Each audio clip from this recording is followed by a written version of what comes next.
Resolution number 17-1073, in the matter of adjourning out of executive session. So moved. Second. Discussion? Vote? Vote on motion 17-1073. Mrs. Lewis? Aye. Mr. Bitton? Aye. Mr. Merrill? Aye. Okay. We are out of executive session, and we are opening the hearing. Let's adjourn the regular meeting, We have to adjourn the regular meeting. Okay. and then we can open the work session. Okay. We will, unless there's something else, we'll adjourn out of the regular session. Commissioner Lewis? Good. And that's it for the regular session. Now we will open the work session. A.G. Kelly. Yes, C.G. Kelly. My mother's the only one that calls me that, so. We have Jeremy Baldwin here from Enterprise to explain their fleet management program, and I'll turn it over to him. Appreciate your time. Jeremy Baldwin with Enterprise Fleet Management, and Brian Lillingham, as well. Answer any questions you have. We're a division of the rental car company. We partner with a lot of commercial entities, and in about the last 7 or 8 years, government entities in the state of Ohio, as well as in the country. We provide a great cash flow solution for fleets of vehicles. As a company, we manage 1.6 million vehicles. So we take our infrastructure, what we do, and combine it with how well government buys, and it actually saves money for you in the long run, which we'll get into. It's really, as we found, government budgets keep shrinking, costs keep going up. So we're trying to figure out how can we control your operational spend, which generally gets out of hand, and use your existing buying power combined with what Enterprise does in managing over 1 million vehicles to really be a long-term cash flow solution. Some of the customers that we have locally, Delco Water, been a customer for about 2 years right now. The Street, City Monroe, about 3 years. Cleveland's RTA, a slew of others. We have over 20 customers in the state of Ohio, over 1,000 in the country. We've really only been dealing with the government realm for about 16 years now. City of Chicago was the first that really approached us with it, and that's really what got us into the market and going that route. If you guys have any questions, anytime, stop me and let me know. But what we want to do is, help you. We are a fleet manager, so we want to come in and partner with your department head, partner with the county, and understand what their budgets are each year, and develop a replacement program over 2 years, 5 years, 6 years, whatever it may be, vehicle specific, tailor that program to what each department is seeing. And we have all these different areas from acquisition, safety programs, fuel maintenance. You can read it up there. We take this off your team's hand or your department's hands and really, track everything. We break everything down in cost per mile. We want to find what is the best time to run that vehicle, whatever it may be. And we look at it on an individual basis, and it's really maximizing your cash flow and trying to keep your costs in line over time. So the goal of what we do is really not just get you vehicles and see you in it a certain amount of time. We're managing, meeting with you and your department heads 2 to 3 times out of the year. We want to make sure that the vehicles that we're getting for you are the right type, they are the right size, they are meeting your needs, and we want to understand how are the budgets working for each department so we can proactively plan going forward. So what we do with that is you get a whole, the county gets a team of people working. Myself, I come out, and I'm the account executive, I come out and help set up new business, start that plan. There's an account manager, Joe Regula, who will be your contact. And he'll be working with the department heads and meeting with them 2 to 3 times out of the year. Your account fleet coordinator is in the office all the time, answering any questions that your department heads or your people driving the vehicles have about any vehicles, when are they coming in, how are they selling, any maintenance fuel, any ancillary programs that they have, we are tracking that. And then fleet coordinator partners with that for delivering the vehicles to you. We customize however you want the vehicle to your vehicle. We're just helping manage that whole process. So any aftermarket, any lettering, upfit, we coordinate all of that. So when you either pick up the vehicle or you deliver it to your department, it's road ready to go. The title, the plate, and all aftermarket equipment. And then when we sell vehicles, that's a massive area for us. As a company, we sell over 1 million vehicles a year, so that's something we are really dialed into, and we'll get into it. But you have a hands-on marketing manager who helps sell our vehicles in central southwest Ohio, as well as all around the state, and maximizing dollars for our clients. Here's essentially just that, your actual people's names from that, and their contact information. So this is who you will be working with. Now you're probably wondering, hey, capital budget acquiring vehicle is tough. About $30,000 to $50,000 depending on the vehicle on average. So how do we do that when a lot of the money's got to go to our mission critical? So what we use is what's called an open-ended lease. So when we say the word lease, a lot of people think that I'm going to the dealership, I got set miles, I got wear and tear, damage, perimeters. We can't do those, but that's not what we're talking about here. We are talking about, you can call it municipal lease, market value finance. There's no miles restrictions, and there's no wear and tear penalties. Very similar to construction equipment or computer equipment, that copy equipment, you're going to pay for what you're going to use. So we know there's a right time to get rid of that vehicle, so we set up that vehicle on a certain life, and we base it off of that. If you go over mileage, it doesn't matter so much. If you have cracked windshield, dents in the door, normal wear and tear, it doesn't matter so much. That's the benefit of the open-ended lease is its cash flow. We'll get into it here, but the other reason that makes a lot of sense is because government entities buy so much compared to the retail public and you drive such low miles that 5 years from now, you're going to buy a Nissan Altima for about 17 grand. 5 years from now, you're going to sell that vehicle for about $11,000. So instead of tying up, paying $17,000 for that vehicle and running it for 10, 15 years, pay small monthly payments over that 5 years and really decrease that cost of what you're doing. That's essentially what the open-ended lease looks like. It's getting rid of vehicles at the right time. You drive 8,000 miles a year on average, over 5 years, that's 40,000 miles. You've done 2 oil changes a year, maybe 1 set of tires, or 1 set of brakes, maybe a tire here and there. So you decrease your operational expense significantly. And how this looks real world dollar-wise is we got a Ram 2018, 1500 4x2 regular cab. In this scenario, we're driving 50,000 miles a year. Costs $19,400. Government can buy it. Retail world, it's actually sells for about $23,000, $24,000. So you're buying that vehicle for a lot less than what general public is. 5 years from now, we're going to sell this vehicle for about $15,000 with 75,000 miles on it. So we wrote this vehicle down in this scenario, $5,000. So instead of tying up $20,000 in capital, just paying out for this vehicle, if you know you're going to get rid of this vehicle at a certain time, we just write down to pay for what you use. So when we sell this vehicle for that $15,000, you get that gain on resale, that $10,200 in equity to come back. So you take that back into the department as either a whole check, down payment, trading value on the next vehicle, or more take half of it, put it down half, and use that money elsewhere. So you're building equity into the vehicle.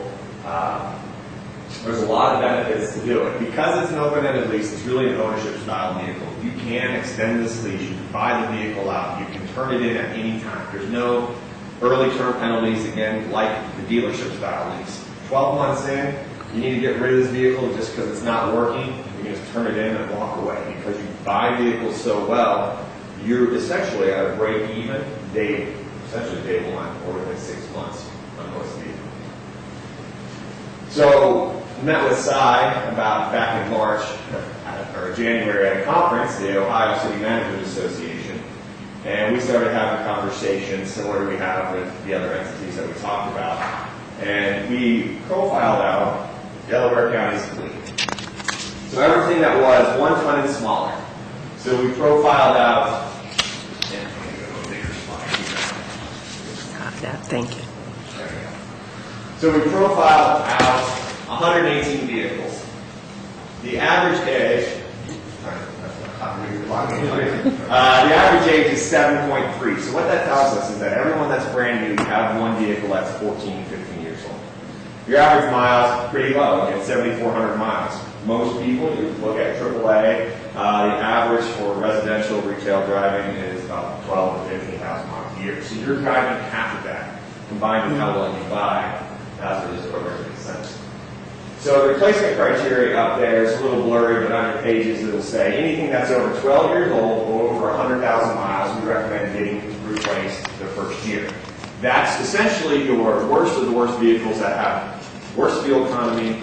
You're paying an arm and a leg for maintenance, essentially starting to put good money after bad. When a vehicle that's 12 years old, manufacturers stop making parts after 7 years, so then you have to pay extra money to find parts for these vehicles or go to the scrapyard. The fuel economy on a 12-year-old midsize sedan is about 17 miles per gallon, and the new one's about 25.6. So getting on that healthier life cycle, your operational expenses decrease, which we'll walk into. So we set this up over 5 years, and you'll see the replacement criteria. So 23, 16, 15, 15, 49 at the end over 5 years. So when we factor in how well you buy and the low miles you do, this is essentially what it looks like. The orange line is what the county has been consistently doing. Buying about 10 vehicles a year, or about $225,000. Maintenance costs based off the data that you guys have, you're spending on parts and repair about $107,000 over these 118 vehicles a year. When you say parts repair, that's sending it out to work on, or is that, are you allocating a cost for oil changes and things that they're doing internally? That's service center work. Yeah. That's what? That information comes from our service center, so that's the... Okay, that's so it's internal cost. Yeah, Okay. so that's your You cost. should also note, this does not include the sheriff's office. This is Yeah. underneath the board, vehicles underneath the board of commissioners. And it's not included because? Just for this exercise. Okay. Sheriffs are a different life cycle than traditional vehicles. Or the engineer's office. Put a lot more than 7,000 miles a year. Yeah, sheriff and engineers, they have different vehicles that have different life cycles than your general everyday vehicles. So that's why those are outside. We do partner with those agencies, but those are a separate conversation on how they're used and the upfront cost and everything. So this is your maintenance data, your fuel data. So your total fleet budget that you're spending on these vehicles is roughly $459,000 a year.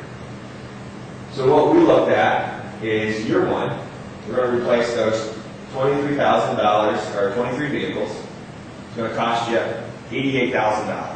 Using that open-ended lease like I talked about, you pay for what you use, so you make small monthly payments over a set amount of time, 5 years in this scenario. So you're able to get more vehicles each year than paying cash for. You're going to see once we get rid of those top 23, you're going to gain $14,000 in operational savings because you're getting to that preventive maintenance world where you're just doing oil changes, 2 oil changes a year. You're going to pick up some fuel economy and total fleet budget, some savings of about $190,000 first year. The red line is factoring equity from your existing fleet. So we show that because your existing fleet is worth money. Now, a lot of money because they're 12 years old or over 100,000 miles, but we can sell that, or you guys can sell those vehicles and roll that money into this program as a down payment, thus decreasing the fleet cost. One thing I want to show you is that you'll see that your equity goes up because the vehicles are newer. Newer vehicles are just worth more. So that's why the red line keeps getting higher and higher, not except for year 2, but year 3, 4, and 5, because you have more newer vehicles. Newer vehicles are worth more. As you go down, the big thing is, well, yeah, that's great year 1, we have 23 vehicles. What do we do as we end up implementing 118? Well, as you add more vehicles to this, of course, your lease costs are going to go up because you're adding more vehicles to the program. But what you're doing is you're decreasing your maintenance expense. You're getting from that $75 a month down to $25 a month per vehicle in maintenance, and it becomes fixed. I mean, over 5 years, 7 times 5, 35,000 miles, or 5 times 5, 25,000 miles, 35,000 miles. You're just doing 2 oil changes a year. You're not doing much maintenance at all. So your operational expense decreases. Fuel economy, you're getting rid of the worst vehicles and living in that better fuel economy realm. By 2025, the CAFE regulations enacted by Congress, vehicles this size have to be at an average of 54.5 miles per gallon. So since 2010, vehicles have gone up 3% fuel economy every year. So that's just better savings by having a newer fleet. An example of that is St. Muskegon Health Department's customer line. They were running repurposed police cruisers. By switching from those to a Ford Focus, they tripled their fuel economy, and that paid for the vehicle itself and fuel economy savings. So those are things that people just don't think about. We don't have the money to replace these vehicles, so we'll pass down a police cruiser that costs more, or another vehicle, just keep handing them down. The fuel economy keeps getting worse as the vehicle ages, and maintenance goes up as the vehicle ages. But you get in a newer vehicle that has double or triple the fuel economy than a 3-tax police cruiser or police SUV, that savings there essentially helps to pay off that vehicle itself. So long term, over 10 years, we 10 years, we want to show that this is a sustainable program. So over 10 years, factor in the equity on your existing fleet, and building an equity going forward, it's a little over $1 million in savings. Question, the maintenance, are you doing the maintenance or we're still doing the maintenance? That is either way. You can outsource the maintenance. We have relationships with shops. Anybody wants any shop, or you can continue to do it in-house. So those maintenance costs are being allocated. So John, the question is, are you going to reduce your staff if there's less to do? I don't know if I'll be able to reduce staff, our staff will not be able to burden, they'll be able to concentrate just on preventive maintenance. Right now we're got a little bit of backlog because you get a vehicle that needs an intake manifold replaced, and it's a 2 or 3 day job. I mean, his example of maintenance costs, where they're just doing oil changes in-house. The data shows that we reduce the staff, yeah. What we typically find as you implement this program is that your mechanics are expensive. They're going to still work on your ambulances, your fire trucks, your equipment, other things. And if you lose people to attrition, like retirement, you may not just need to replace them at that point because you're just doing oil changes and tire rotations. But you're still going to need some mechanics to work on some of the bigger stuff that you need to do in-house if they're better. But my point is, if you don't make reductions, those costs are not really accurate. Well, it is accurate because you're still paying, whether you're paying an employer or not, you're still paying for parts. Well, but you're also paying for labor. You factor that in there too. So if you have less to do, No, we just did maintenance and repair. We didn't factor whatever the maintenance M&R line is. So that we use from John. It's just maintenance and repair. So those are like the parts costs.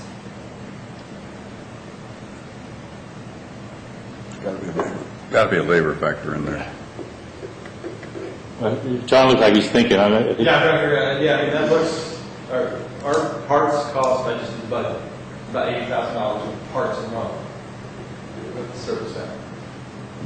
So it doesn't include oil and those other things. But somebody asked me to allocate, well, what is the cost to do repairs? In that, I would have parts, I would have utilities, I'd probably make some allocation for the building, and I certainly would have labor in that. So what I'm trying to understand is that's just a number unless I'm convinced that the costs are those are real costs or those just imaginary numbers. And they're only real costs if labor proportionally is taken out of the equation, in my view. Otherwise, that's not a real number. Well, labor is labor. But I guess the question is, if you're paying them and they don't go away, it's still labor. you're still paying them, but I guess the question is, your 15-year-old vehicle, does that cost more to repair than your brand new vehicle? So you still have. Let me try it one more. If our current fleet is older, Yeah. I'm going to make an assumption. Our staff to maintain those vehicles is sized accordingly to those older vehicles. If we have a younger fleet, theoretically, should have less maintenance and a smaller staff. So my question is that the goal? Yes. It's your goal, yours doesn't matter, okay? Internally, well, I can't speak. so I need to hear that is internally, we're willing to do that. It's being one of the biggest fleets that use the service center. It's not an exact comparison because, like, for example, my vehicle was in for an oil change last week. They had some other higher priority repairs. So I lost my vehicle all week because I was sitting there waiting for an oil change. I think their workload really fluctuates depending on it just depends what issue comes in. My oil change wasn't. That doesn't answer my question. If the fleet is currently sized to handle an older fleet, then theoretically, it would take a smaller size staff to manage a smaller, More efficient fleet. more efficient. And are we willing to address those costs? Or make those reductions? Morning, Commissioners. I wanted to add to your question that you're asking. You're exactly right. If you go through a comprehensive fleet management program like that, the example that Mike gave, the oil change is waiting for a week because they've got a high priority work going on. Well, it depends on what that high priority work is. If it's a vehicle with 100,000 miles that needs, or 150,000 miles that needs a new transmission, then the mechanic's going to be stuck with it for a couple of days. But if we go through the program, that level of work will go down. And as we go through this, there is attrition. People do retire, people do move on, and that's when you look at the size of. It's no different from automation in a factory. You've got 50 people assembling something, but when you implement automation, then the size of that staff changes. So if we get into a fleet management program that ultimately eliminates certain types of, or reduces certain types of repairs that are costly as well as time extensive, then you will see a corresponding reduction in the size of that mechanic staff. So under this program, the county would still be doing all the repairs? Is that, or I guess that's up to us? That's up to us. Okay. Yeah. So that, if you look up there, proposed maintenance, so that's a fixed maintenance cost over like 4 to 5 years per vehicle, $25 per month. So that's what it should cost you per vehicle over like $25, 1 cent per month per vehicle for 5 years, based off 7,400 or 7,300 miles a year. So what we find is that it doesn't make sense to do an oil change for a mechanic or outsource that. Certain departments travel all over the state, so we have this ability that they can swing into a Valvoline where their labor rates are much less than what you're paying internally, and your employee's time versus waiting a week to get an oil change is done right away, and they're not out a vehicle or drive a spare or get reimbursed for mileage. So the maintenance program is there to fill gaps if needed. And you guys can attest that your even mechanics will tell you they'd rather work on a fire truck than they would do an oil change. It's something that they just like to do. So we have a maintenance program that allows you to go outsource if you want. Okay. Only works if you reduce the labor to offset it. Otherwise, if they're not doing the oil change, you're paying someone else to do it. So I still haven't heard how we're going to reduce those costs to make that a legitimate number. And that's what and I'm not trying to play hard-nosed, but I'll try this one last time. But don't you reduce labor costs when you've got newer cars because you're not going to have the extent? But if we don't reduce our staff, the labor's still there. Well, but we would be reducing our staff. Why wouldn't we? I mean, But I haven't heard, what I heard was, well, we might reduce them as they retire or attrition. I didn't hear I guess what I'm asking is, I think you're... I think you know what I'm asking. Yes. Everybody's trying to avoid it. No, yes. I think that's a whole other study on the efficiency of It's not another study, it's that number is accurate only if we... Validate that number. That's- Yeah. Now that I Yes. buy. Right. I understand what you're saying, but that number is also just part of this whole equation too. We need to validate that number, and the only way to do that is to look at the efficiencies of internal and external. I mean, I think there's also some numbers of productivity that are not quantifiable in this. You know, when we have a fleet vehicle go down, and I'm not saying this negatively with, you know, if you guys get a transmission that needs to be repaired, that takes priority. But if we have a vehicle go down, we have people that have to, number one, take the vehicles there, and then also we might be down a service vehicle if it's waiting for an oil change. I'm not answering your question, but I think that there's some productivity numbers too that indirectly, as we look at staffing and you know, things like that. So. But productivity by definition means you do more with less. If we're currently staffed to handle, you said your vehicle had to wait a week, but we're currently staffed to take care of our vehicles based on our current budget. Okay? So we're getting it done.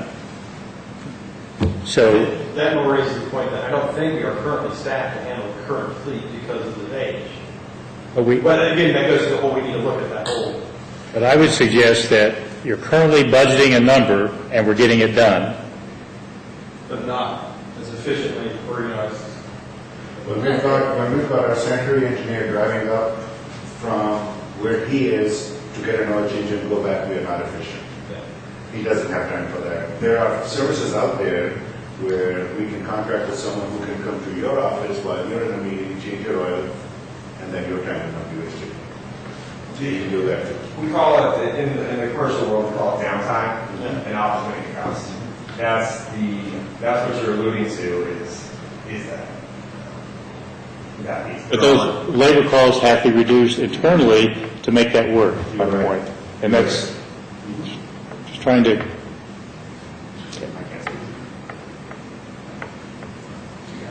No, that's an internal thing. The Commissioner's right. Yeah, it is. If you are staffed to handle a fleet of a certain age and certain maintenance requirements, if we're going to reduce those requirements and the time consumed, then we have to address that. Yes. To continue to stay efficient. Generally, Asset management is not just for vehicles, it's for that whole program. Generally, the conversations go, so we got there, that people are going to find another use for them, or they retire. You know, that's why I said nutrition. That's generally how most people take it versus, say, layoffs. So, certainly, you guys can do whatever you guys want to. And it's a phased-in program. Your maintenance is dropping, you know, the $5,000, $6,000, you know, $14,000 that first year. There's still going to be a lot of work that first year. This is, you know, through attrition, it's going to happen, and your maintenance costs go down. But the maintenance number itself also is a lot of that is parts, and your parts itself, not doing the labor already getting newer vehicles. I don't disagree with anything you said. It doesn't change the point I'm trying to make. Yeah.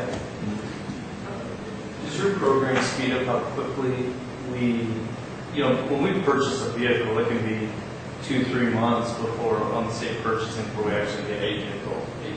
8 months. I mean, does this help speed up that? Because you know, just passing the resolution with the commissioner to purchase a vehicle is a long way from actually getting the vehicle delivered. And then what about, the other thing would be, we do a lot of aftermarket tool beds, things like that. How does that work? So, we customize all that. We do 80%, kind of 80% of our customers are the commercial industry. So service bodies, dump bodies, plows, we coordinate that. So we use the same companies. You do Kyle Converter, KD Groves, Buckeye Body, Ace Truck. We use the same outfitters. We coordinate that process. We do all that work, so we deliver those vehicles and all that outfitting turnkey. So essentially, when you have a truck, it's here from day one, and the way we plan vehicles out, we have to do this for our rental division. We do go to 1 million cars a year, we'll spec it out for the next 12 months. So some of those bottlenecks today that you might have to wait on, you won't be waiting on. So like this is the time that we're talking about 2018 for all of our customers. Ordering the vehicle now, you don't pay anything until that vehicle delivers. So you order the vehicle at the beginning of the model year, it delivers in March, April, whatever year, month that you need it, you cut out that waiting. Once you order, generally governments get the budgets approved, they order in January. Well, that's halfway through the model year, and that's when production and shipping starts delaying big time because they see that the volume's coming in, everyone wants their stuff in the spring and fall, and you fall to wait in line for production. So by being proactive in factory ordering at the beginning of the model year, you jump in line for that. So instead of waiting 8 months, which is very common over here, it's usually 2 to 4 months, again, depending on type of vehicle. And the And the upfit for it. But how we coordinate that up is we know a month in advance or 2 months that that vehicle's coming in this day. We already work with that aftermarket vendor and say, hey, this vehicle's coming in here, get that body built. So it comes in and it's ready, it just takes a week or so to fabricate it. So thus decreasing your wait for vehicles. Yeah, because almost sometimes by 2016, it's almost a year outdated before you get it. Yeah. Yeah, and that's what we look at too, is that resale piece, which is the next.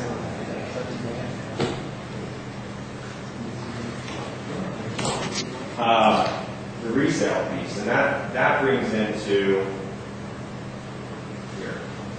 When is the right time to sell a vehicle? Your 4x4 vehicles with plows, right now is the right time to sell a vehicle. Your other 4x4s with some dumps, spring is the right time to sell a vehicle because that's what contractors need those vehicles. That secondary market want those vehicles. Plow for season, landscapers, construction for summertime of the business. So we work with our clients in figuring out when is the right time to get rid of that vehicle. As a company, we're 8% over commercial black book, so that's just when we sell that vehicle, all gain on resale is yours, above that reduced book value that we talked about. It's your money. We're just managing the whole process. So we want to give you as much money to sell a vehicle for as much money as we can. That's how we're rated. All the people who sell, we have about 30 in the state of Ohio who all they do is hand sell vehicles every day.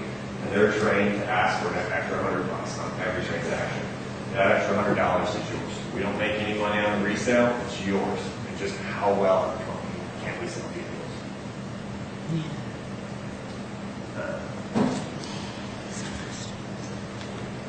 We talked a little about maintenance.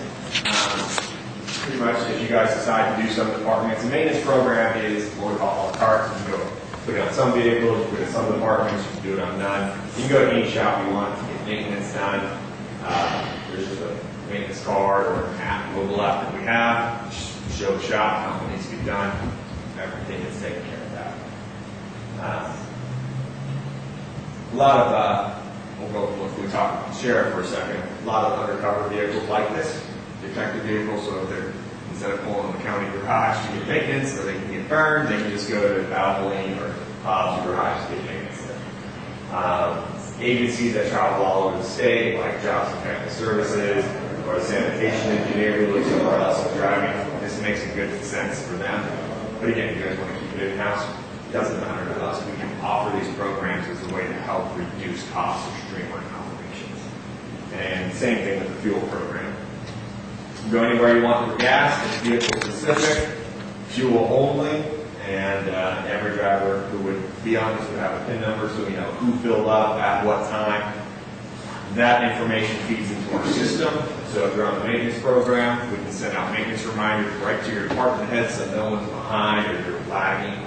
It's right on our website, everything fills out. If you assign vehicles to drivers, it'll populate a mobile app, populate a notification, just like Facebook or whatever, and say, hey, it's time for your oil change, time for the service. So we try to make it as easy as possible.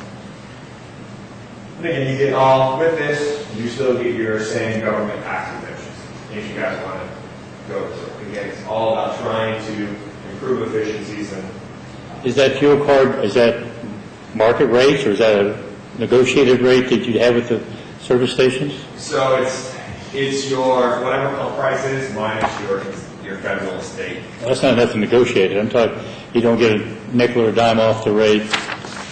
Fuel is really hard to get a discount off of in general. So we feel we don't get it. That's just a straight pass-through program. There's no discount. No. How does that compare to our fuel costs? It's hard to calculate because with this program, you're paying retail. Right. And, you know, we purchase gas every two, by the train, by the truckload. So fluctuation in fuel prices, that makes it hard to Yeah. calculate. But we're buying, on average, we're saving, well, on average, just below the state, I monitor the state contract price, which is based off the price index. And we're, I believe, 4 cents under the state price on our spot market purchase. Is that cheaper than retail? It's definitely cheaper than retail, but I can't answer exactly how much because So it sounds like we'd still want to buy it. Yeah, you would still buy it. Vast majority. still need to look at the overhead and maintain. Sure, Yeah, that's sure. a whole other question. So like, it's usually 28, from what I've seen, between 15 and 40 cents, depending on the agency, for a fuel tax per gallon savings that government gets. So the pump price would show up, but on the bill, it would subtract that. Right. We're going to get that We'll savings. get that either way. Yes, you know, Yeah. this is just if you wanted to Definitely below have retail. people come back to one station. Price drops, you could pay high, but if you buy it cheap, you know, low today and the price skyrockets. Over you know, time, though, that all It that will. levels out, but you know, I can't answer exactly what our savings is off the retail because of that. Do you have a person devoted to the gas pumps, or is that just your maintenance people? I'm trying to get the real cost of The fuel. labor, no, just our, you know, mechanics, if there's something needed. Nobody devoted to it. There's a savings, but it's just how far you have to drive to one of our 3 or 4 fill-up spots. If you have to drive 5 miles to fill up, you lost that savings. Like I said, When I was in Athens, we did get a discount from a local fuel supplier. I remember 3, 4, 5 cents, whatever. Yeah. It's possible we could do our own negotiating with BP or someone, and perhaps there's an opportunity to get a discount off the retail price. And we've talked a little bit about that because there is a cost of driving to that point of fuel when you drive by 5 other places you could have fueled at. Career Center is another opportunity there where everybody's going to be at that one location, the majority of the fleet. And they're at field.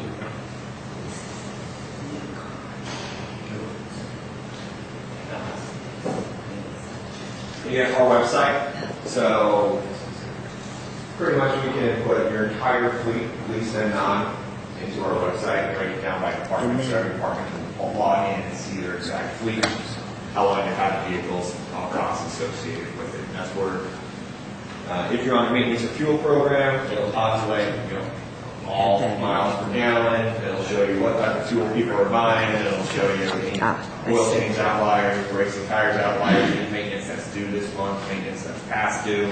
So we track everything. Any recall notices, safety notifications, that'll populate to the website. Your department heads can log on and see everything that way. What about license renewals? We handle that. You guys have the county plates, we just get the county plates for our own vehicle. So under this program, basically, we're going to rotate our fleet every 5 years. So we shouldn't be replacing tires if the average is 7,500 miles. Shouldn't probably have brakes.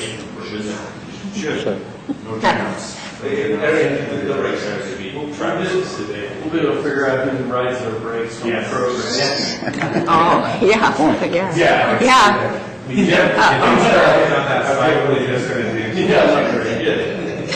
Occasionally you'll hit a pothole or something, pop tire. but- And this is a small thing, but if 7,500 is the average, today they say 7,500 miles. Now I change mine every 3 to 4 because I'm old school, but theoretically, we don't need to change it but once a year. Well, Every been 6 months. if you don't hit that certain threshold, they say every 6 months. So we as a company still recommend 6,000 miles. or twice a year. That's what we suggest, just For what? because if it's actually a vehicle that's not being driven, Okay, that's actually like, that's not a good thing. So you, because you have a couple miles, we still want you to do that. But somebody who's leasing a vehicle probably isn't doing that, because they know they're going to get rid of the vehicle in 2 or 3 years. So theoretically, you may not be able to say yes to that, but knowing human nature, Yeah. that's accurate. If we're not tracking it, yes. If we are tracking it, we'll let you know, hey, you should probably get your oil changed if you're on a maintenance program. And a lot of people, if I'm a person just driving a vehicle, I don't know whether Enterprise has it or if it's a company. We don't. There's nothing in there that's tagged that says it's an Enterprise vehicle. And the next slide really just speaks to what I was talking about before, is that this is a long-term plan, working with all the department heads and figuring it out. I mean, you guys agree to give this a shot, you start going, we look at what vehicles for 2018 you guys want to do, order those vehicles, then start talking about when the vehicles are coming in, meet with the department heads, talk about 2018. And then again, we're, meeting 2 to 3 times out of the year. Every year we're going to do what's called an annual plan review. So we're going to review per department and then we do county-wide, so you guys can see the whole county. All costs that we're able to monitor, where what costs went up, what costs went down, opportunities, how well we're selling vehicles, what's going on in the industry, what new models are coming out. It's really a consult. We're really consultants. And that's the whole purpose of this. It's what we do on the rental side when we plan 1 million vehicles a year in essentially September timeframe. We're giving you guys the same infrastructure, the same metrics, the same analytics, and helping you drive down those costs over the long run. That's pretty much it. Well, it's a good presentation. Very interesting idea. Do you have any comments, Si? Si's more familiar with it. I had Yeah, a Si's more few other familiar. questions. Are there other costs that we have not included in, In this, yeah, now so if you look at the cost sheet, that includes, because we're the title holders and we're the bank. So that includes our interest and management fee, that's where we make our money into that lease. So there's, outside of this, the only cost would be aftermarket equipment that we didn't factor in.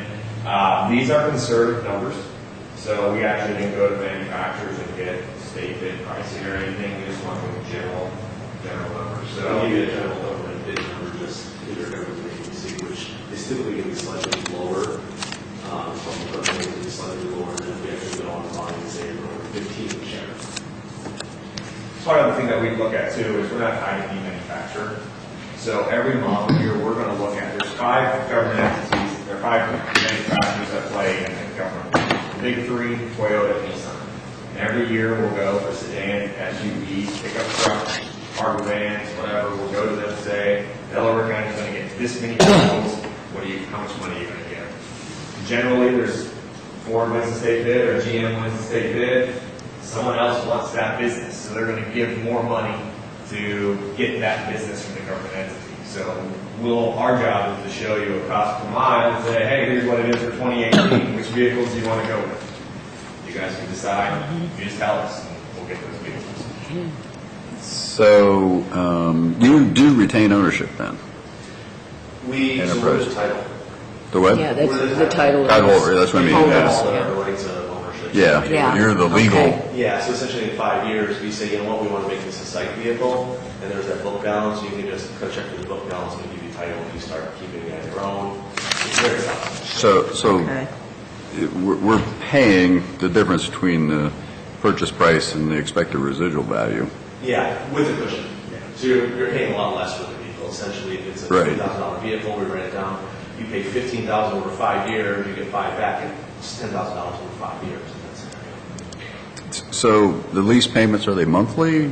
It is a monthly lease payment. You can do, we do have some agencies that'll pay a half year at a time just because it's easier. It's pretty flexible like that, but it is a monthly payment. Okay. So you do retain the title. Do you get the tax benefits then? I assume that's part of your business model? No. For us, you're tax exempt anyway. So And with a million vehicles, we don't need any, we don't do any sort of tax trades or anything like that. So you don't depreciate them for tax reasons for enterprise? We have more than we can use as it is. Okay. So well, that's interesting. I mean, that's one of the economic advantages to being a leasing company is the tax No, benefits. it is, but we write off, I mean, we're acquiring 1 million vehicles a year, and I'm not by no means a tax specialist. But with 1 million vehicles a year, I know on the private ownership side, we'll actually give the tax ownership away to our entities, to our partners, because they want to take, Section 179, things like that, and because we don't need it, because we have more than enough tax credits with what we're already producing. You can only claim $500,000 a year in vehicle expenses, so we exceed that as a company. So there's, the leases you're talking about is capital versus operating. You don't care which one the company or customers want to do. So it doesn't affect pricing, it's just who wants to claim up the IRS or the depreciation, either monthly payments or that year. Question for you, John. If you have vehicles 2 years old, requires warranty work, you don't do the warranty work, you send it to the dealer. So, What about liability then? The insurance, Yeah. and what just we do that, yeah, nothing changes. Okay, so we maintain our own liability insurance and we would continue to do that. Correct. Okay. Do you do the accounting for all these, for all these vehicles in terms of here's the purchase price, here's the maintenance on each one? I mean, is that, Well, we do all here's the purchase price, here's your state bid, and here's your monthly payment, and we'll let you know all that up front. We can give you estimated maintenance, and once again, that's really you do it in-house, you say we're going to outsource it. okay. So where Enterprise is making its money is in the lease stream. I mean, you're a leasing company. That's right. And you get a monthly or whatever periodic payment from us, and you've built that into your, Yeah, everything in our consulting service, everything is built into that model. Okay. so what happens if, you're making a best guess what you think that car is going to be worth in 5 years? So it's worth more, it's worth less. You're taking the risk regardless, you're getting a reward if it's worth more? You're taking this. We're taking the risk. Either way, we're going to take the risk. There's no guarantee what the price is after 5 years. But we're Just also building in, sorry to interrupt you there, we're also building in, as you saw in that model, a very large cushion. So, in this scenario, we're building in, $5,000 cushion. So, could it be slightly more than that? Yeah. But we've also been doing this for 50 years with contractors, tradesmen, union plumbers, electricians, HVAC, construction. We know how these vehicles get used. We know when we peg the market, we peg it in black book rough conditions. So we know these vehicles are going to come back, speed up with somewhere in there. But there's no guarantee. What's nice though is, if 5 years is up, we say, hey, you know what, we thought it would be worth 10, it's only worth 9.8. Do you want to continue? We can run it for 1 more year, or we can still sell it for 9.8. But we'll be able to give you those numbers when we know where we can get those people. Because the market does change, but it's a pretty large cushion. The other thing is that when we're meeting with your department heads throughout the year, we're always looking at where is the market 12 months from now and at term. So we're still looking at that scenario for you to make sure you're in a good spot on the market. We are a conservative company. We don't want to write it. If it's worth 10, we don't want to write it to 9, because generally, what you're getting to is if we come to you and we say you owe us money, probably not going to do business with us again. So we are a conservative company, and because of what happened 10 years ago, we want a little more conservative with that residual. Yeah.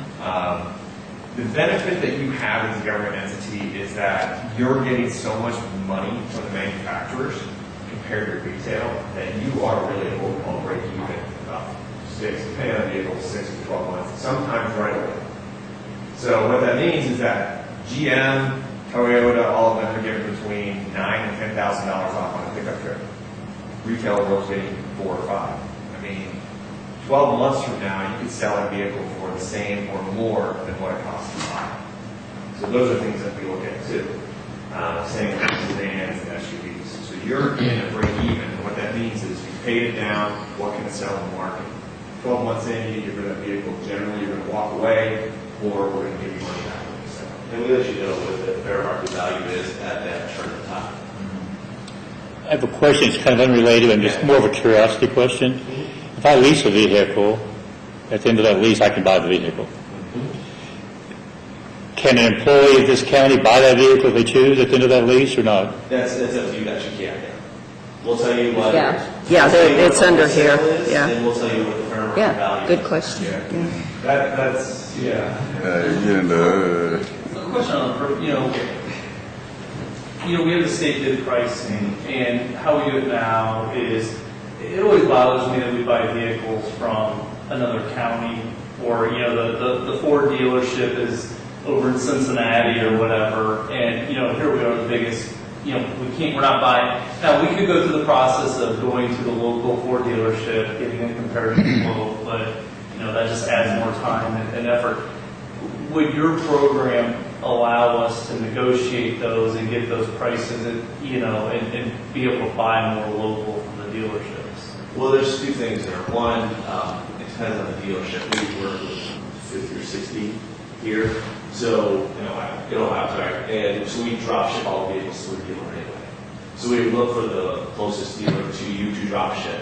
Now, the flip side of that is some dealers don't want to fleet business because essentially they get vehicles sold, which is great, and we pay them what's called courtesy delivery fee to pull off the plastic and get everything off.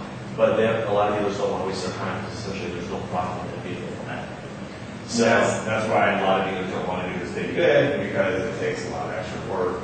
there's not a lot of profit. So we could, what we would certainly do is, because we don't want to have our drivers come from far away to deliver a vehicle, we always look for the local deal closest to you, and then we just drop ship it, and then the dealer gets the CDP. Are you working directly with the manufacturer? Yeah, we So would.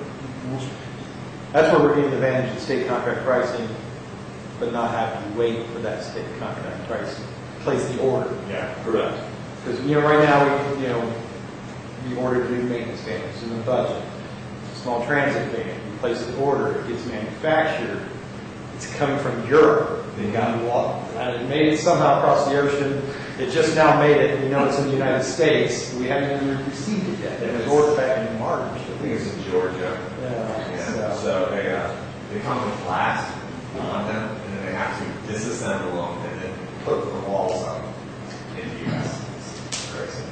Where's the dealership we typically would get the cars from? Are they in the county? Middletown Ford has a state contract. Yeah. So we're not getting them in the county now. Yeah, it's Middletown Ford's been the one that's been winning it consecutively. I think a DB contract. I was just going to say that is one of the things that the state does is in order to fulfill the amount of contracts that the government has pledged to give to DB firms, a lot of that goes to fleet suppliers. And I don't mind saying this because I've been through this. Sometimes they get a contract that's too big for them. And that's why they got to wait months and months and months. But is there any way around it? Yeah, we can bring it into whatever vehicle that you want, any dealership that you want. I mean, We'll get it in. The difference is when we're ordering for Ford, we'll tell them when we want it, or Chevy or Chrysler, we'll tell them when we want it. So we don't have to worry about the volume. I mean, we're acquiring more than enough vehicles a year where we place an order, it's going to get built. You don't have to go through this dealer who has a state contract for that Ford van. So you order directly from. we don't have to. We go straight to the manufacturer. So that's where it comes into why we look at every manufacturer. Just because Ford won it doesn't mean they're the cheapest vehicle.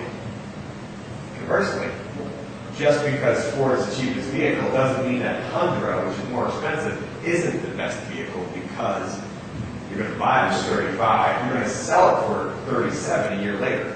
We're Northern Kentucky University. We are going to put there something different. Let's see how we look at it. They're going to buy 30 Toyota Tundra trucks for $29,000. We're going to sell 30 Toyota Tundra trucks for $33,000 a year later for $10,000. That's what we're going to do for them. That's what we look at other entities. And instead of State University. That's self-price every year. We gotta get in the Yeah, business. State University. A little sarcastic. I'm a car dealer. Public agency buying a vehicle that's not made in the USA. Not anymore these days. I mean, Toyota Toyota makes like 85%. Nissan makes almost all their vehicles. Yeah, there is. GM actually makes the majority in Mexico. So, Exactly. Yeah. So if they're worth more after a year, we ought to change vehicles every year. depending, that's, could be. It could be. I didn't want to really muddy the water. I wanted to. Some models it works that way, but that's what our job is, to look at the cost of ownership. If a year later it's worth significantly more, we'll let you know, but it's still your decision. Yeah. We don't, generally, the people worried about manufacturer dates, we don't, that's where the Chrysler plant is, or Marysville, because that's where our plant is. But anymore these days, all vehicles are built. Ford manufacturers built in America, and America builds them in other countries. Yeah. The Ford family orders coming from there. It's going from Spain, I think. Yeah, Spain. It used to be first. I want to see this man. What vehicles are we talking about? You said all the vehicles under the commissioners.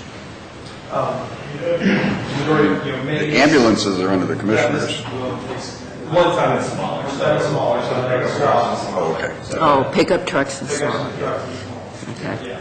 And there's 118 in that universe. Okay. Okay. What about Pardon me. non-commissioners' vehicles? Well, obviously, the sheriff's office has the largest portion that we maintain through the service center. Juvenile court has 8 vehicles, you know. County engineer. County engineer. He buys a lot of dump trucks. Yeah, dump trucks in the We background. have for like those vehicles, so those, anything that's your 550 and smaller, depending on the body that's on it, like a 550 dump, still 4 or 5 years makes sense to get rid of it because that resale market's so strong. So those are things that, the reason we exclude larger vehicles like that is because we don't know the aftermarket. Generally, we start this conversation, that could be a longer life cycle just to depreciate that aftermarket over a long period of time. But we can definitely do up to your 650 truck. You can do law enforcement vehicles as well. Yeah, we can do that. Obviously, they get lots of different ones. That sort of thing, yeah. But you'll have a different model for that. Yeah, those are generally 3 years. Mileage, and obviously they're really a lot of miles. So their structure is different. And so that's what I'm going to show them. The reason we show 5 years is that it's easy to quantify for 10 years, a long period of time.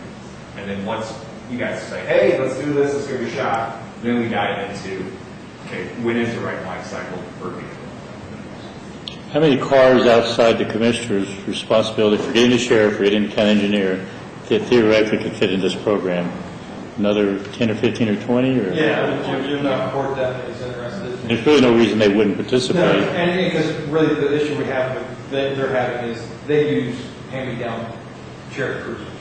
And the sheriff is running more and more, he runs them on the front line first few years, then go to support division or to transport, school resource officer, and they're getting more and more wear on them before they turn them in. So, They almost all have more than 100,000 miles on them. I mean, it's a They constant definitely rotation. have, yeah. It's like 150. 100, yeah, between 120 and 150,000 before we put them somewhere else. I mean, It's not even counting engine hours. yeah, no.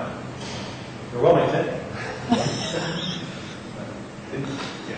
Going to John's point on that is that that's the other priority piece too. So you take your just commissioner's sedan, you go for an oil change, when the police cruiser comes in, that's a priority over the sedan. Or your fire truck, that's where the other things that ambulance. That's why you sat for a week because you have other things that you have an older fleet. Repairs aren't just quick.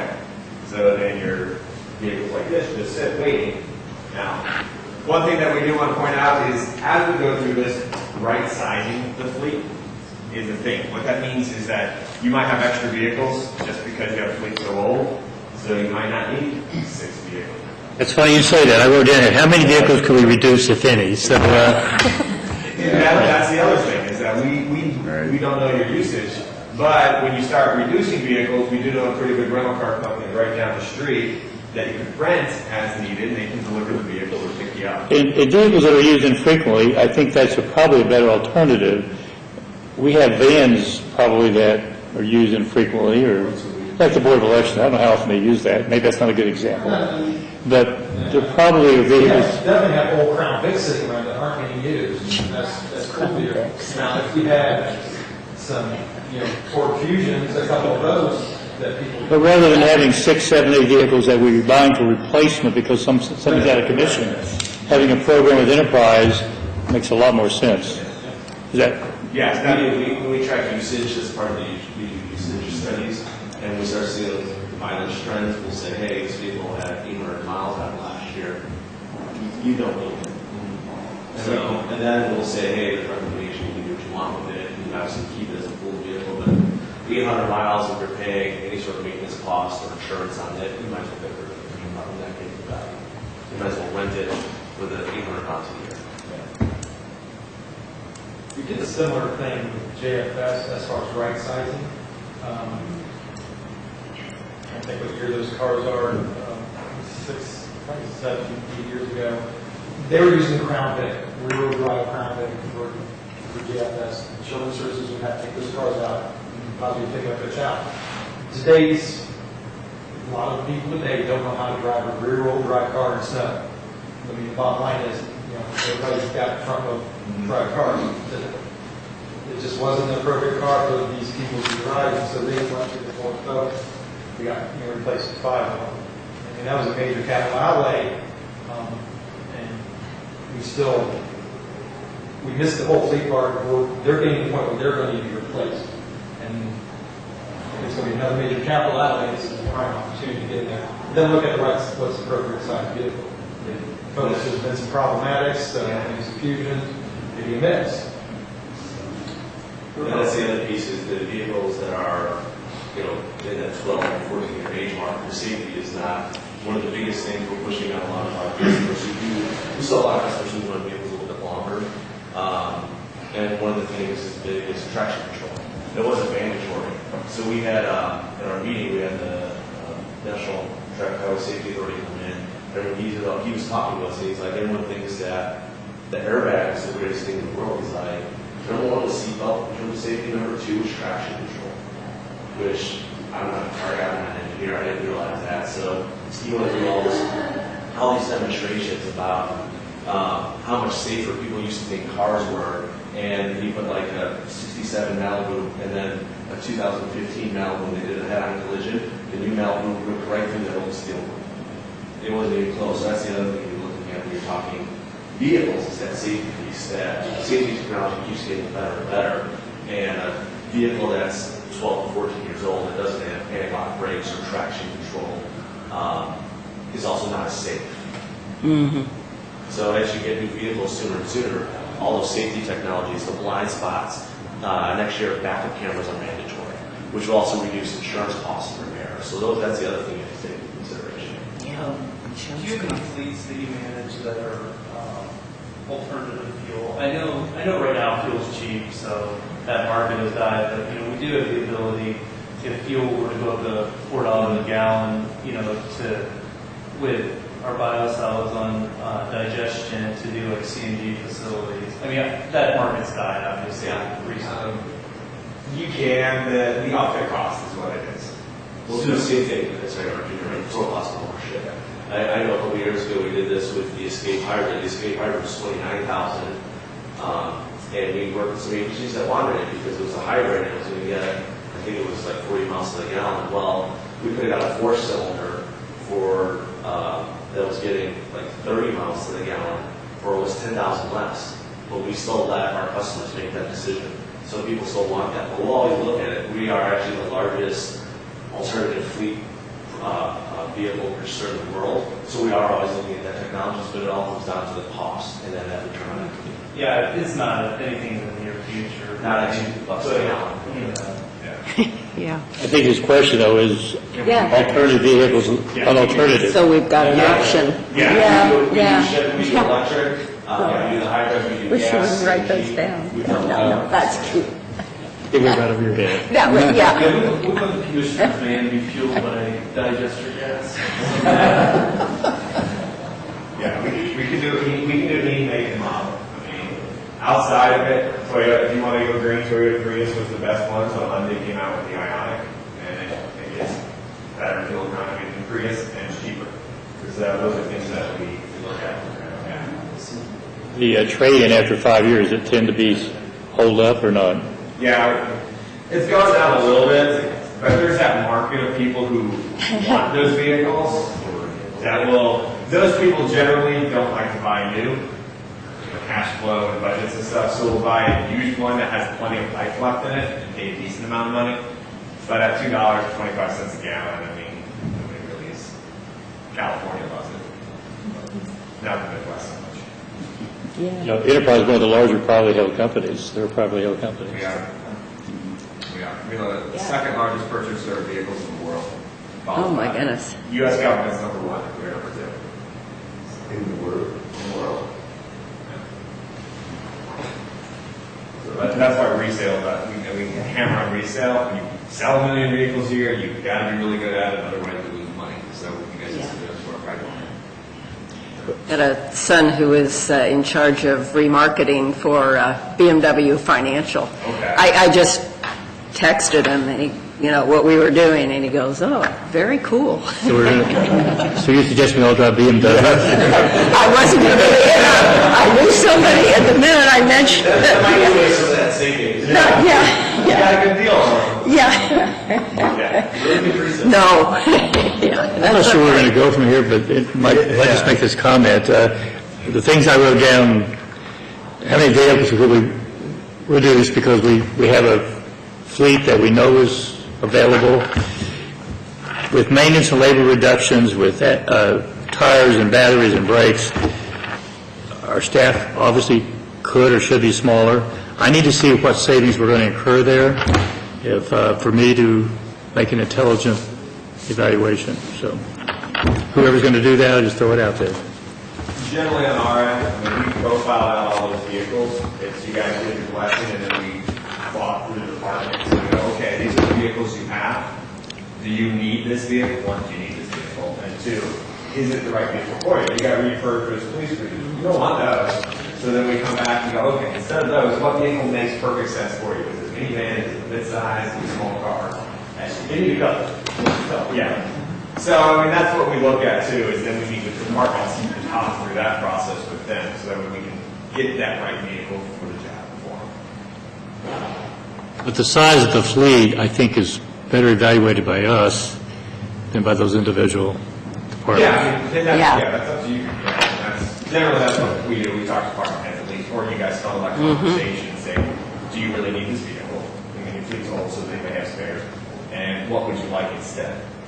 If that's not, If you're going to turn over vehicles in 5 years, if you're not going to have these maintenance issues, if you're not going to have the downtime, how many vehicles do you really need?